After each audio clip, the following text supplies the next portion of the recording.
gotta have faith.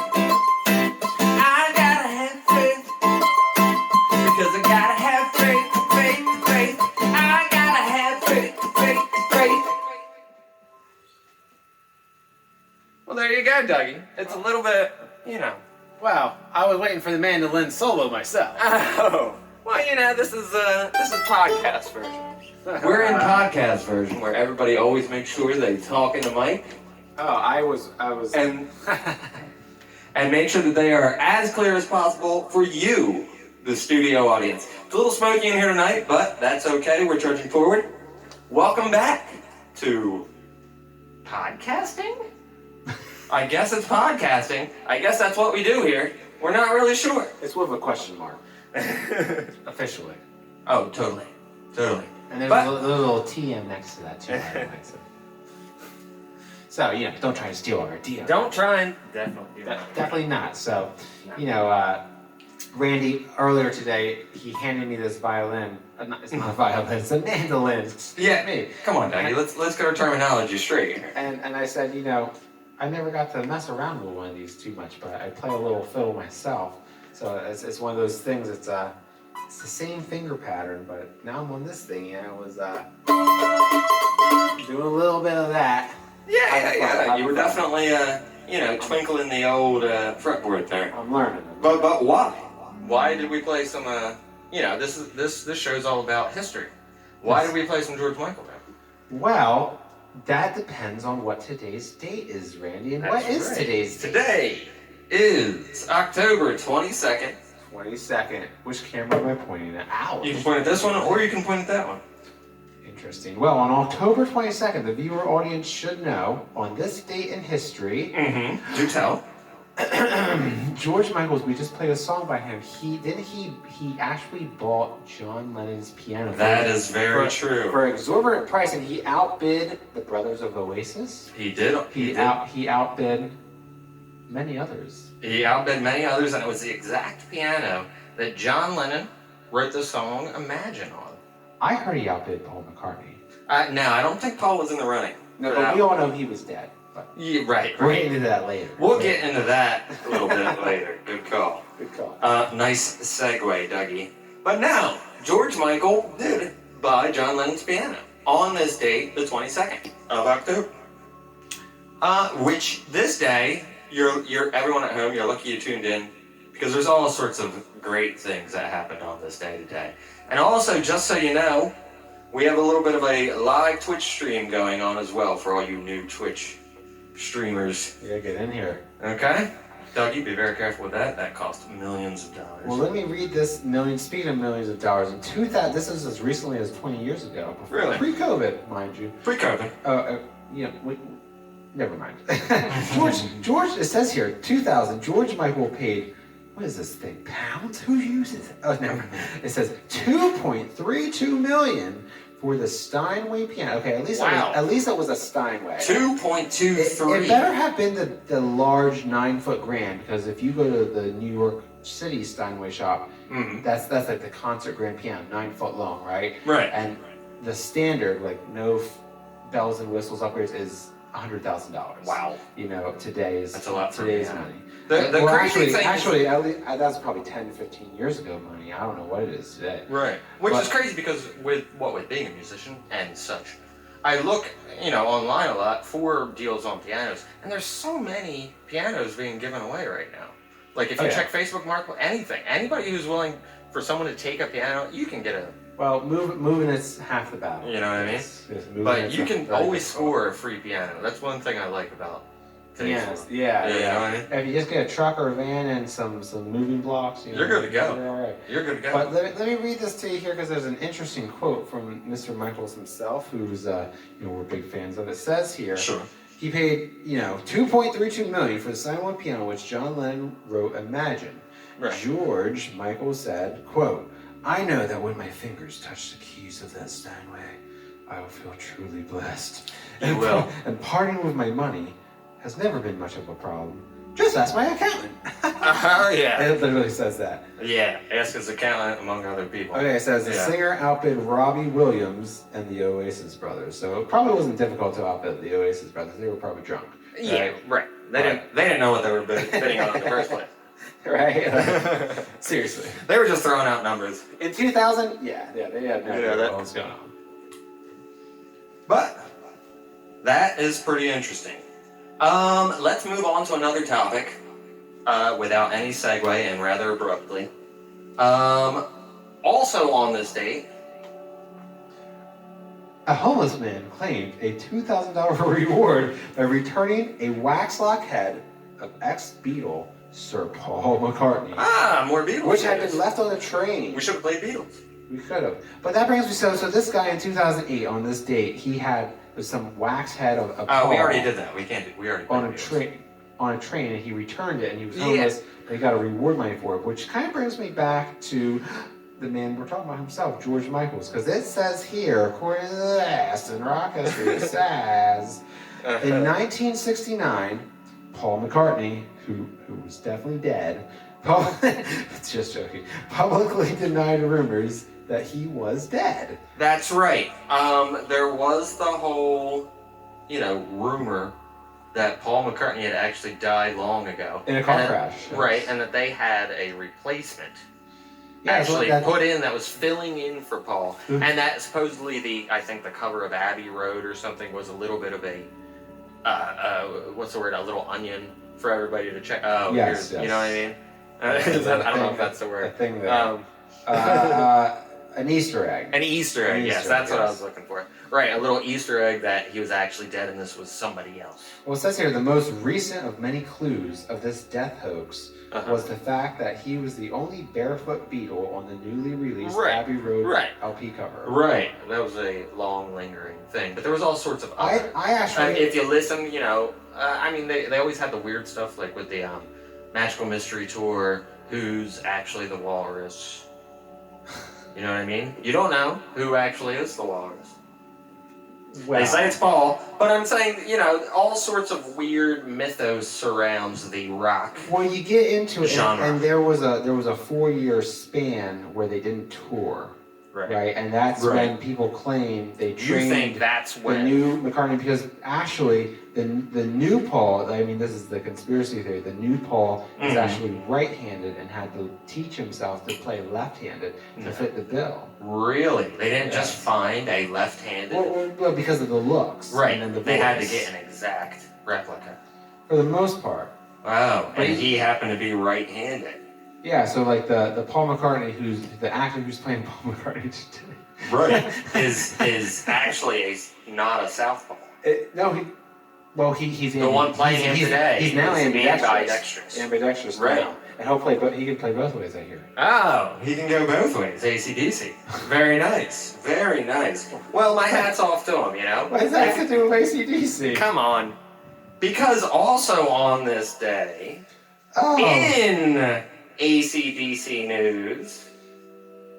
Are you going to give it to him, or do I have to give it to him? You might have to give it. Well, I'm going to give it to him. I'm pulling it up.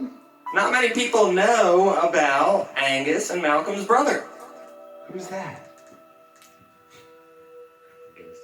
I think it's Gary. I don't know. I think it's Jeff. I don't know. But he was a prolific songwriter himself, and he released. I can't remember the name of that either, but he had a big release on this day as well. And that didn't go as smoothly as I was hoping, but wasn't too smooth. Yeah, it wasn't too smooth, but it started out. It had good intentions, It did, but let's move over to the bad intentions. There's some negative things we have to talk about. Why is that beeping? I'm sorry. Are we live? Yes, I'm turning it off. I'm turning it off now. Sorry, Doug. Proceed. I have to talk about something very serious here. Okay. Selena, because it says here. Are you sure that was? Was that today? Are you sure that was? No. Oh, don't give that away. Right. Don't. Now, why did I tell you to write it down instead of using the phone? I got all confused with my 22nd of I'm telling you. See? What the heck? That's why I was saying it, to write it down in categories instead of using the phone. Oh, here we go. Here's a good one. Today, October 22nd, the year is 1966. The Beach Boys' Good Vibrations made its debut on the singles chart.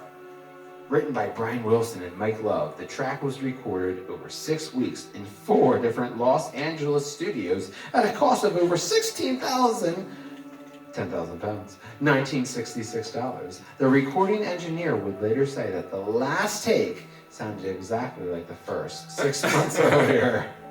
And the record reached #1. No one knows if that was an insult or not. I think so. I find that entire thing interesting, though, not just because it's the Beach Boys, which is awesome, and we've already established on the show that we really don't know much about the Beach Boys. But right there, the fact... the beach.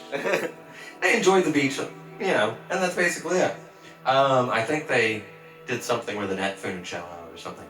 But the fact that they went to 4 different studios to record the album.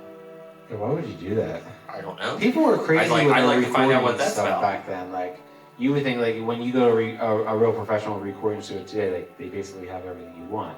Right. But back then, I don't know what they're doing. Like, oh, I want to try this room. I want to try Well, that I mean, room. I think the whole point is... I think when we put the mic a little closer, it will sound better. Yeah. It's stuff that you and me can't hear. You know what I mean? It's like they can hear the difference. We can't. Well, according to the sound engineer, he didn't hear it either. Boom! Nice, Dougie. Nice. I scoff up on the track, man. That deserves some fog. Woo! And there we go. Right, see, that was anticlimactic too. Wow. The Anyway. fog's at my feet. It's fog. The fog is rising. Oh, there's fog on camera. Just give it a minute. There's the fog. So for all the viewers out there, you'll hear me bust into it's debatable whether it's Scottish or Jamaican. I'm going for Jamaican, and I have a key catchphrase that goes like this. It goes, "I scoffed upon the track, boy," and I do that. I just scoffed upon the track with the Beach Boys. Oh, I did. don't scoff upon I the scoffed Beach Boys. upon it because it took them so Do you long, not and they tried scoff so upon hard, that track? and they wasted so much money, and the result was the same.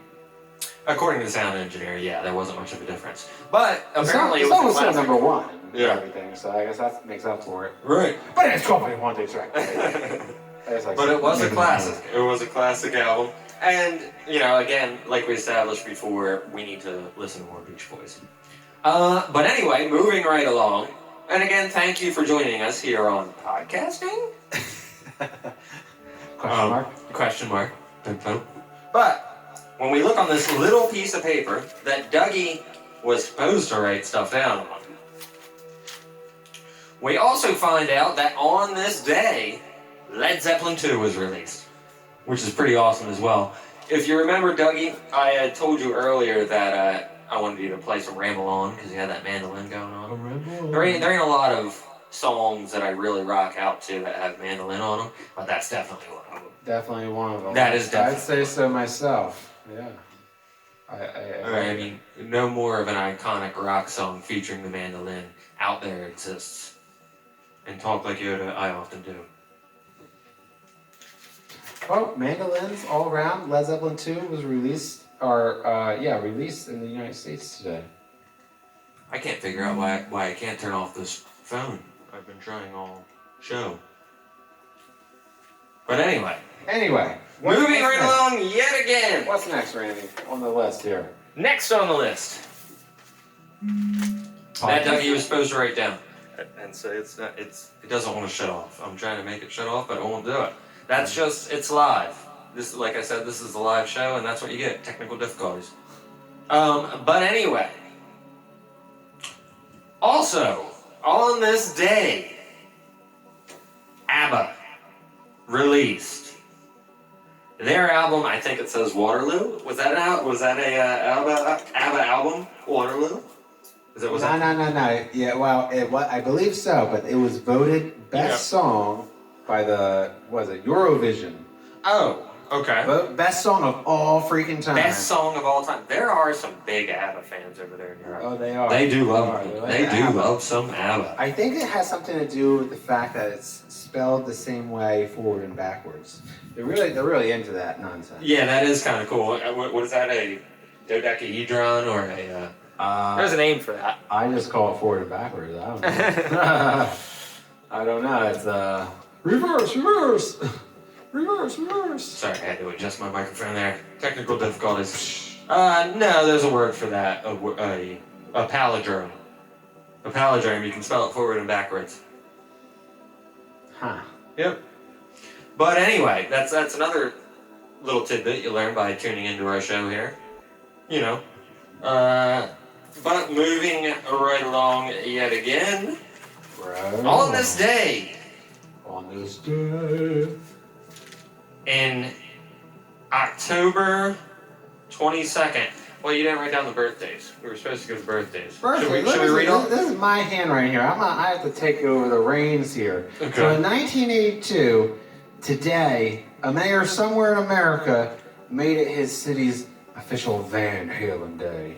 Really? Today is Van Halen Day? Yeah, because he got like 25,000 signatures on a petition to. And that was today? To add a second Van Halen concert. Because I guess they were playing the Aerial once, and now they wanted to play it a second time. That's what it said. The internet told me that. That happened today. Today. So close to Eddie Van Halen's death. I guess so. Yeah. Wow. Somewhere in America, it's Van Halen Day, but it's been Van Halen Day since 1982. Van Halen Day. I didn't even know there was Van Halen Day, but that's pretty rad.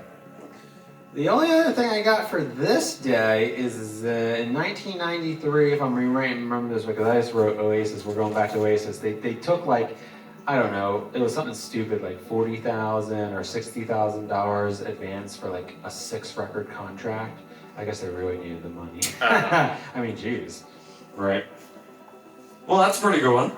Yeah. Well, that was I can't see what I wrote. 93, 98. I don't know. Also, supposedly Timothy Leary was born today. Timothy Leary was born today? This is his birthday? All right, well, happy birthday out there to Timothy Leary. Did you have any other, I guess celebrity birthdays, but hopefully musician? I just skipped everyone else because he was the only interesting one. Really? Really? I gotta move on to the next day.